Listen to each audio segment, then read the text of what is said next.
जिंदाबाद जिंदाबाद। रेणुका का नेता कैसा हो, विनय भाई जैसा हो, रेणुका का नेता कैसा हो, विनय भाई जैसा हो। विनय भाई आगे बढ़ो।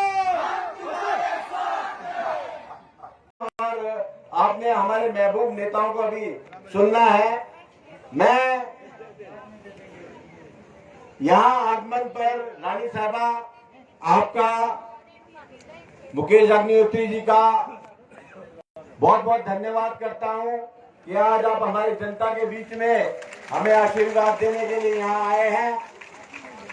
और सबसे बड़ा धन्यवाद मैं अपनी जनता का करना चाहता हूँ, अपनी मातृशक्ति का करना चाहता हूँ, अपनी माताओं बहनों का करना चाहता हूँ, अपने बुजुर्गों का करना चाहता हूँ, अपने नौजवान साथियों को करना चाहता हूँ। मैं आपको दिल से नमन करना चाहता हूँ। आप इतने दूर से, इतने खराब मौसम में, रास्ते बंद होने के बावजूद थोड़ा सा इधर आ लो। आप इस आंधी से टकरा के आज यहाँ पहुंचे हैं। आपने एक मैसेज दिया है, आपने एक संदेश दिया है कि रेणुका में कांग्रेस मजबूत है। मेरे स्वर्गीय पिता डॉक्टर प्रेम सिंह जी की आज पुण्यतिथि भी है, आज उनकी जयंती भी है।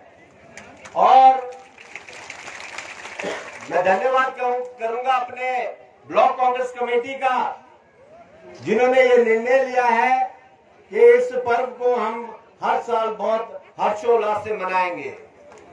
जहां हमने एक तरफ उन्हें अभी श्रद्धांजलि अर्पित की, उसके बाद यहाँ हम इस पंडाल में उनकी जयंती मनाने के लिए एकत्रित हुए हैं। मैं इस फंक्शन में हमेशा पहले राजा वीरभद्र सिंह जी, उनको मैं याद करता हूँ, उनको नमन करता हूँ। पिछला जब हमारा फंक्शन था, हमारा सम्मेलन था, मेरे जीत के खुशी में यहाँ हमने रखा था। स्वयं राजा वीरभद्र सिंह जी हमारे बीच में उपस्थित थे, रानी साहबा भी थी, मुकेश अग्निहोत्री जी भी थे। आज राजा साहब बेशक हमारे बीच में नहीं है, उनके किए हुए कार्य आज भी हमारे बीच में जीवित है। मैं आपको बताना चाहूंगा, इससे पूर्व महिलाओं ने यहाँ स्वागत गीत रखा और मुझे एकदम याद आ गया। हुआ यूं कि राजा साहब हेलीकॉप्टर में आए और इसी जगह उतर गए। उतरने के बाद जैसे ही वो यहाँ पहुंचे तो हमारी महिलाओं ने यही स्वागत गीत उनके समक्ष गा दिया। और गीत गाने के बाद राजा साहब ने बड़े प्यार से पूछा कि आप लोगों को क्या चाहिए। हमारी महिलाओं ने बोला कि सर हमारे को महीना में ITI चाहिए। तो राजा साहब ने यही इसी जगह ITI की घोषणा की थी। राजा साहब इतने उदार दिल थे, उनके मन में इतना प्यार, इतना भाव था रेणुका चुनाव क्षेत्र की जनता के लिए कि वो भी हमें अपना परिवार मानते थे और हम भी उन्हें अपना राजा मानते थे। हमेशा जिस भी कार्य के लिए मैं उनके पास गया, उन्होंने हमारा हर कार्य किया। हमें तहसीलें दी, हमें 200 करोड़ की सड़कें दी, हमारे 75 स्कूल अपग्रेड किया, हमें कई वीडियो ऑफिस, हमें कई ब्लॉक ऑफिस खोला गया एजुकेशन का, और कई मिनी सेक्रेटरीट दिया, कई 33 kV का सब स्टेशन दिया। ये सब बड़ी बड़ी बातें हैं जो हमारे बीच में हुई। आज की डेट में अगर आप देखेंगे तो जयराम ठाकुर जी की सरकार उड़ते उड़ते आई और अब उड़ते उड़ते ही जा रही है। जयराम जी ने हमारे क्षेत्र में कोई भी विकास के कार्य नहीं किए। अगर किसी को दिख रहा हो कोई कार्य तो बताए। वैसे वो बोलते हैं कि हमने इतने किलोमीटर सड़कें बनाई। मैं तो ये कहता हूं कि जो बनी हुई सड़कें जो हमारे टाइम में थी वो भी बंद पड़ी है, वो भी वो काम पूरा नहीं कर पाए। और मैं मातृशक्ति को भी बताना चाहूंगा कि यहाँ के भाजपा के लोग ये बोलते हैं कि आप महिलाओं को खरीदना चाहते हैं। ऐसा कुछ नहीं है। हम महिलाओं के सम्मान में हमने ये फंक्शन रखा है और हम महिलाओं को अपनी माता मानते, अपनी बहन मानते, अपनी बेटी मानते हैं। आज अगर हम महिला को सम्मान दे रहे हैं तो भाजपा को क्या तकलीफ है? उनको उनके पेट में कहां दर्द हो रही है? अगर विनय कुमार किसी महिला मंडल का सम्मान करता है तो उसमें क्या गुरेज है? और ये जो मुहिम है, ऐसा नहीं है कि इलेक्शन टाइम में ही हमने शुरुआत की है।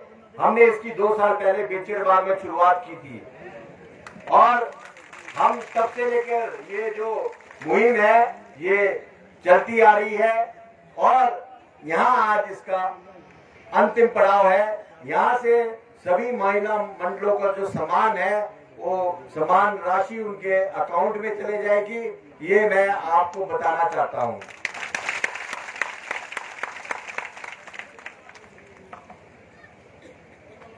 मैं ये बताना चाहूंगा कि हमारे जो क्षेत्र है, पहाड़ी क्षेत्र है, सभी लोग अपने घरों में पशु पालते हैं। आप ये देखिए कि लंपी वायरस कितनी तेजी से हमारे पशुओं के बीच में फैल रहा है और मैंने बार बार गुहार लगाई। मैंने डीसी को फोन किया, मैं खुद डीसी के साहब के पास गया। वहाँ डिप्टी डायरेक्टर एनिमल हस्बेंड्री भी बैठे हुए थे। हमने रिक्वेस्ट किया कि हमारे गांव में जगह जगह कैंप लगाओ, दवाइयां बांटो और इस लंपी वायरस को पशुओं में होने से रोक लगाई जाए। जबकि सरकार ने कोई चिंता नहीं जताई और आज जो हमारा गरीब वर्ग है उनको 2-2, 3-3 हजार की दवाइयां बाहर से लेनी पड़ रही है। सरकार के पास कोई प्रावधान नहीं है। सरकार भाग चुकी है, उनको अपने दिन पूरे दिखते नजर आ रहे हैं। तो आपने सशक्त रहना है। आज जो आपने यहां से ये संदेश पूरे प्रदेश में दिया है, इससे साफ जाहिर होता है कि कांग्रेस आ रही है, कांग्रेस आ रही है और भाजपा को जाना है। मेरा आप सभी लोगों से हाथ जोड़ के निवेदन है, जिस तरह से, जिस लगन से मेरे पिताजी ने इस क्षेत्र की सेवा 30 वर्षों तक की है, उसी तरह पिछले 10 वर्षों से मैंने भी जी जान अपनी आप लोगों के बीच में लगाई है। जिस तरह से मेरे पिताजी के संबंध आप लोगों से राजनीतिक नहीं पारिवारिक थे, उसी तरह से मैंने भी कायम रखने की कोशिश की है।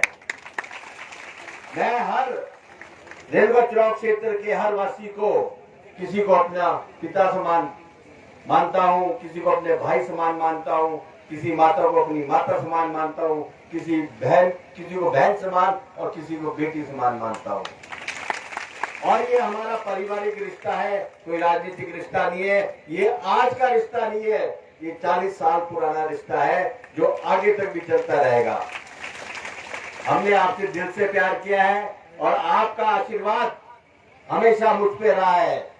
मैं आपसे निवेदन करता हूं, अगर आपके इस बेटे से, आपके इस भाई से कोई भी गलती हुई हो, उसे आप क्षमा करें और आगे इस रणभूमि में आप हमारा साथ दें, कांग्रेस पार्टी का साथ दें, हमें शक्ति दें, हमारा सहयोग करें और हमें अपना आशीर्वाद दें।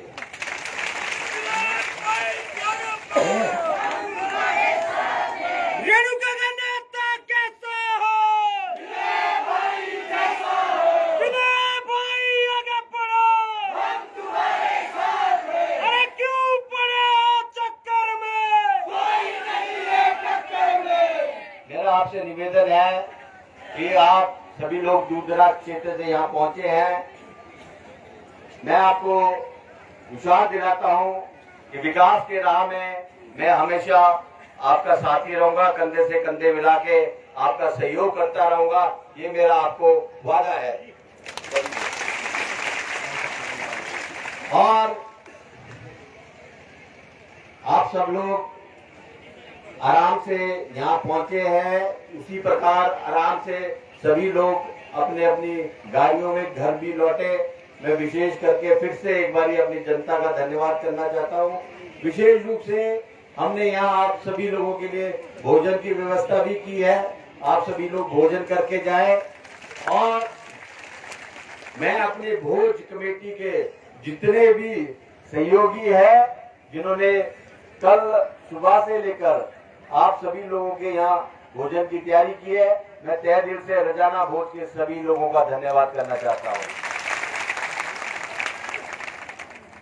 मैं एक दो नारे लगाऊंगा, आपने उसमें हाथ खड़े होके हमारा समर्थन देना।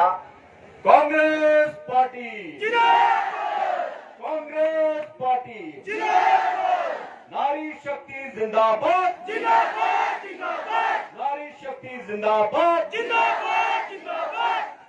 बहुत बहुत धन्यवाद। जय हिंद, जय हिमाचल, जय कांग्रेस।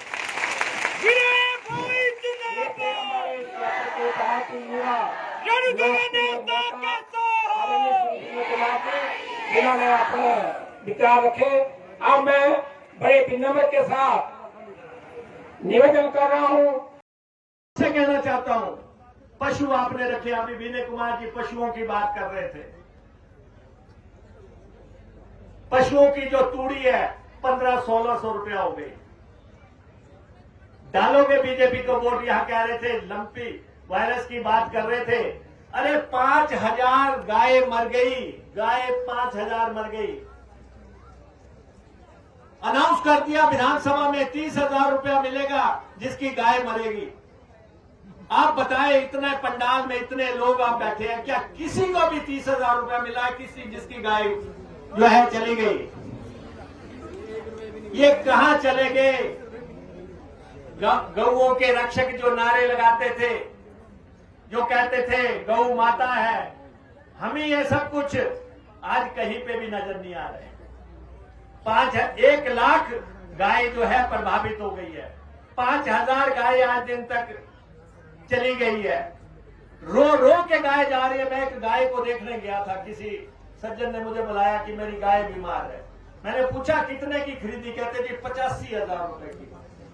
मालिक तो रो रहा था, गाय भी रो रही थी, उसके आंसू नीचे गिर रहे थे। कितनी पीड़ा से गाय जो है जा रही है, इसका आप अंदाजा लगा सकते हैं। पहले इंसान मरा, अब गाय मर रही है। जयराम जी हवाई जहाज में उड़ रहे, वो उड़ते जा रहे हैं।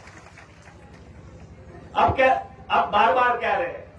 आपने देखा 2 ही काम हुए 5 साल के दौरान, 2 ही काम हुए।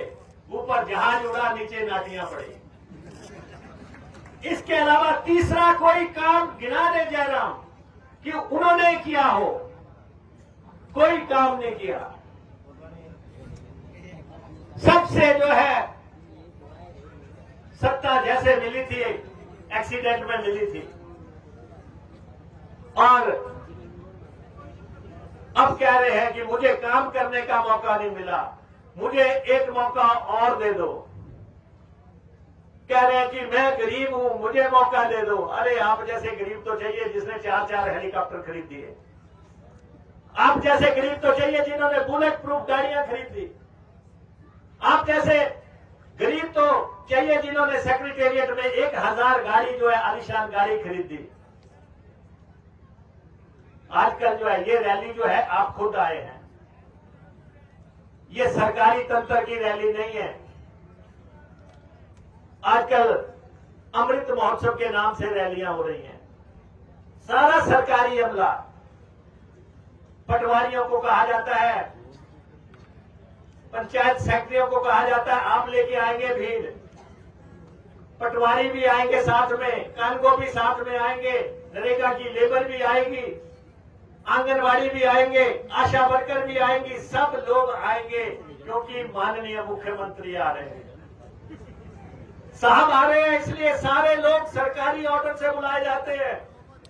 आज आप सरकारी ऑर्डर से नहीं आए, आप दिल से आए इस रैली में, अपना दिल इस रैली में आप आए हैं। मुझे एक नायब तहसीलदार मिल गए, भाजपा की वहां रैली थी। मैंने कहा कहां जा रहे हो? दोनों हाथों में उन्होंने लिफाफे पकड़े हुए थे। मैंने कहा ये हाथ में क्या है? कहते जी परोठे हैं। मैंने कहा नायब तहसीलदार ने परोठे क्या करने? कहते जी 4000 परोठे। मैंने कहा ये क्यों पकड़ रखे हैं?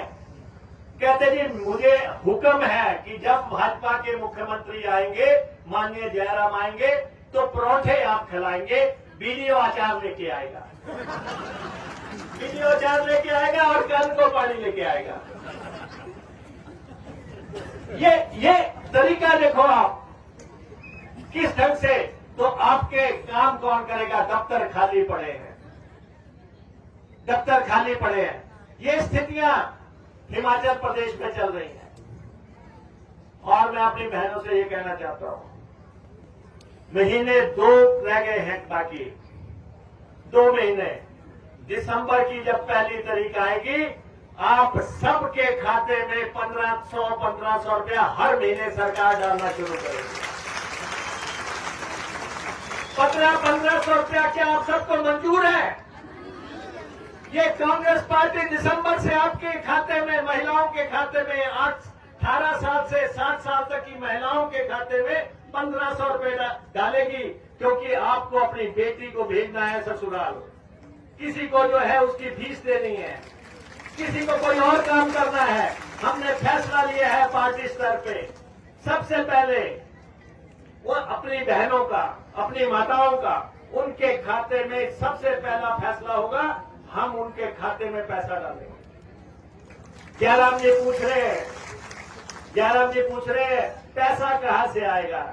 अरे हम गुटछर्रे उड़ाने वाले लोग नहीं हैं, इसी खजाने से आएगा। और कैसे आएगा ये आपको दिसंबर में समझाएंगे। ये दिसंबर में आपको समझ आ जाएगी कि ये पैसा कहां से आया।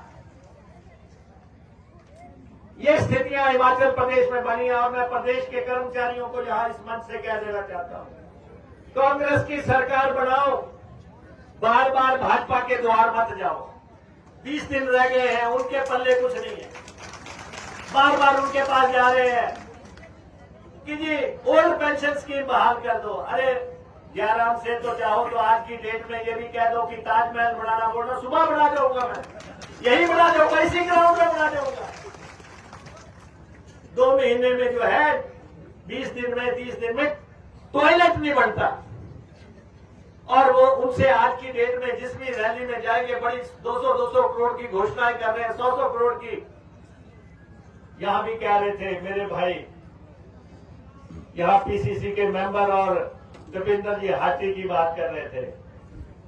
अरे जो कुछ भी करना है सब कांग्रेस ने करना है 1 महीने के बाद, जो कुछ भी करना है।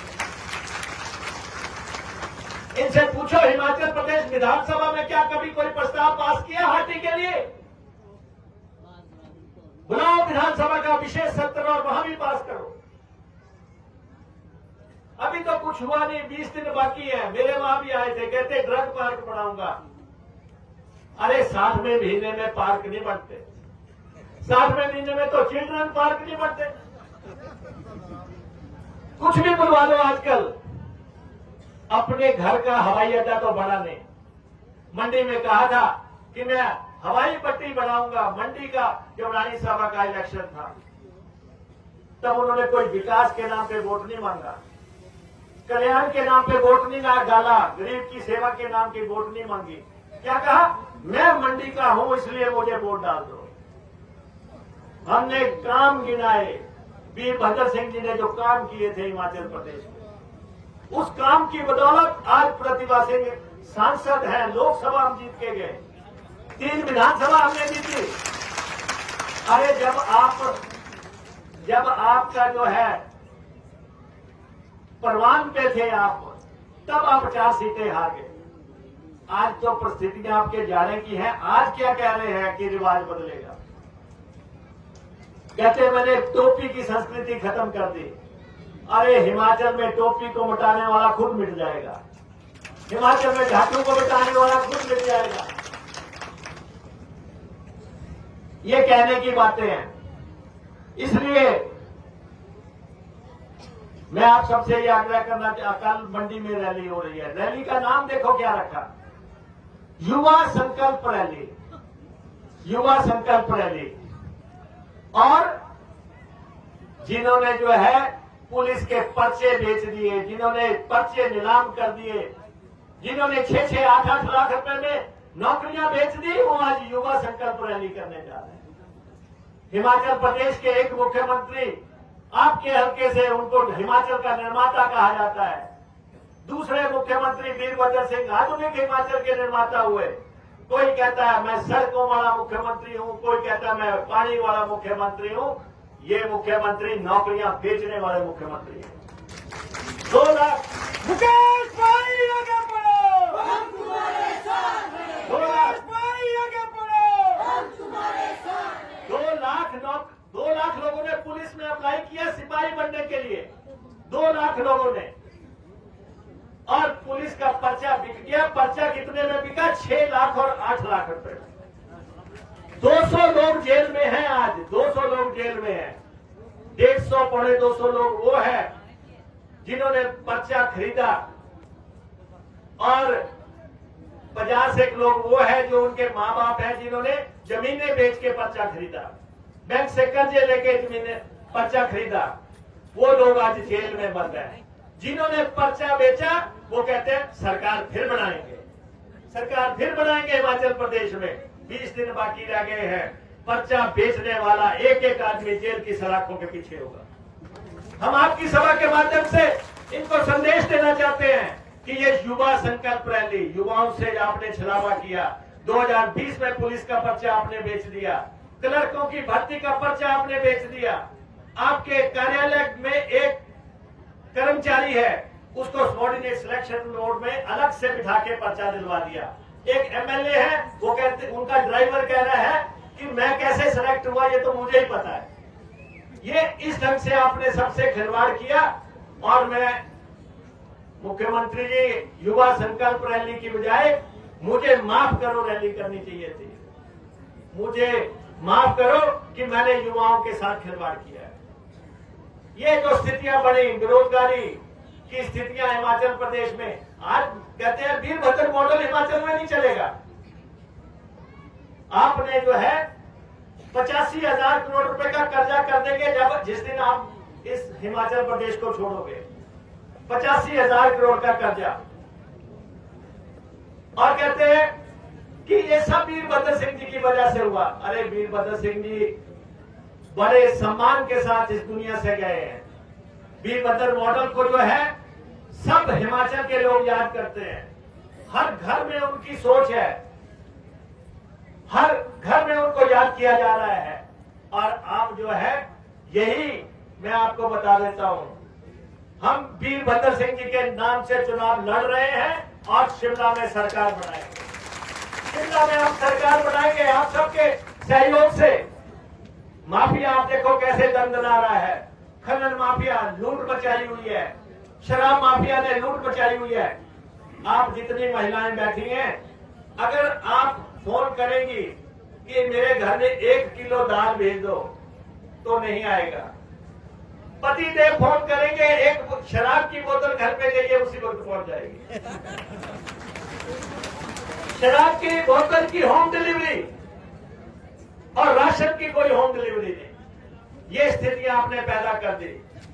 कबाड़ आप बेच गए और पेड़ आप बेच गए। आम के पेड़ काट दिए, पीपल के पेड़ काट दिए। कोई आपने कुछ नहीं देखा, सिर्फ लूट देखी। और जो जिस दिन कोड ऑफ कंडक्ट लगेगा उस दिन इनके साथ या माफिया बचेगा या ठेकेदार बचेंगे। आप सब जो है हमारे साथ खड़े होंगे। लगने वाला है, 10 दिन बाकी रह गए। उड़ा लो हेलीकॉप्टर जितना उड़ाना है। और थोड़े दिन के बाद बैठे हो गए, पेड़ के नीचे बैठोगे, कहोगे कोई लौटा दे मुझे मेरे बीते हुए दिन। जिस ढंग से आपने शासन चलाया हिमाचल प्रदेश में, ये स्थितियां बनी है। मैं अपनी बहनों से ये कहना चाहता हूं 300 यूनिट बिजली मुफ्त देंगे आपको हम, 300 यूनिट बिजली। दिसंबर महीना आएगा, 300 यूनिट बिजली आपको मुफ्त मिलेगी। हिमाचल प्रदेश में बिजली बनती है। हिमाचल प्रदेश 12,000 मेगावाट की हम पैदावार करते हैं, 20,000 मेगावाट की हमारी क्षमता है, लेकिन बाहर को बिजली हम सस्ती बेच रहे हैं और आपको हम महंगा दे रहे हैं। अभी इन्होंने, जब हमने मांग उठाई, इन्होंने कहा कि हम 125 यूनिट बिजली मुफ्त देंगे। जिसका 126 हो गया उसको कहते हैं आप 125 के पैसे भी दो। 1 यूनिट के पैसे लगने की बजाय आप 126 के ले रहे हैं। लेकिन हम आपको 300 यूनिट बिजली मुफ्त देंगे, कर्मचारियों को पेंशन देंगे सरकार बनने के 10 दिन के अंदर, सरकार बनने के 10 दिन के अंदर।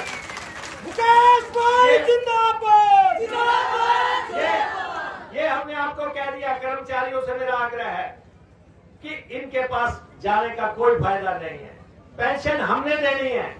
ये कहते हैं पैसा कहां से आएगा, पैसे का हिसाब सब हमारे पास है, वो हमने देना है।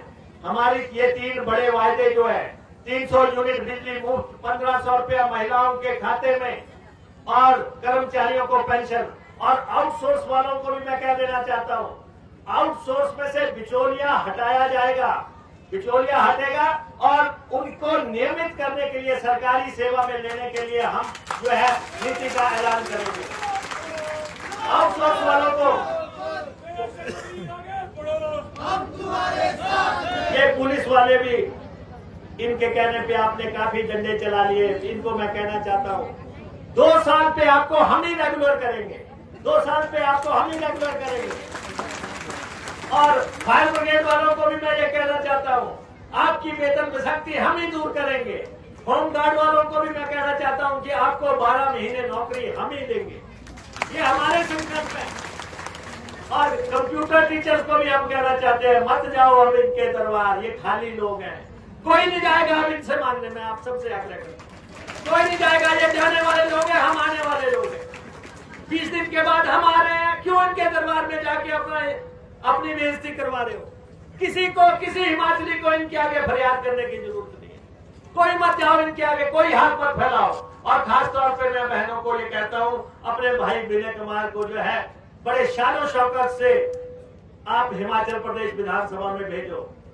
आपके प्यार से, आपके सहयोग से विनय कुमार ने जो आज का रुतबा हासिल किया है, ये वीरभद्र सिंह जी ने इनको जो है शिक्षा दी।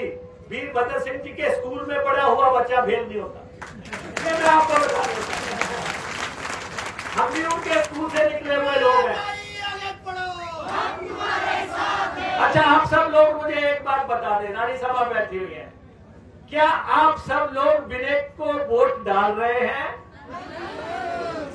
और ये भी बता दो, क्या आप सब लोग विनय की सपोर्ट में निकलने वाले हैं? क्या अगले 20 दिन आप विनय को देने वाले हैं? तो फिर आपकी जो है, आपका सिक्का बुलंद रहेगा हिमाचल की राजनीति में। जैसे डॉक्टर परमार चले, जैसे वीरभद्र सिंह चले, जैसे डॉक्टर प्रेम चले, और जिस ढंग से जो है अन्य हमारे बड़े नेता चले, विनय का भविष्य भी बहुत उज्जवल है। इसका साथ दो, इसको जो है वोट डालो, डलवाओ और हिमाचल प्रदेश में कांग्रेस की सरकार बनवाओ। आपका बहुत बहुत धन्यवाद।